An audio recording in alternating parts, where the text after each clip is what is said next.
wabarakatuh. Nepangkeun nami abdi Resya Febra Putri.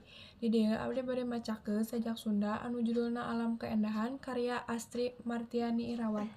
Endah alam padesaan, estu lain pupulasan, diriung ku gunung-gunung dikelilingi pasir-pasir, kidul kulon kaler wetan, plumplong mata kuaah tetekoan. Endah alam padesaan, upluk-aplak pasawahan, leuweung hejo ku tetangkalan, arura arileu wahangan, ngocorkeun cai canembung herang. Endah alam padesaan, taneuna subur, tatanen makmur, rahmat ti Gusti Nu Maha Gofur, sangkan makhlukna daek takafur. Endah alam padesaan, wajib diraksa jeung diriksa, ulah diruksak diguna sika, keur sampeureun anak incu jaga.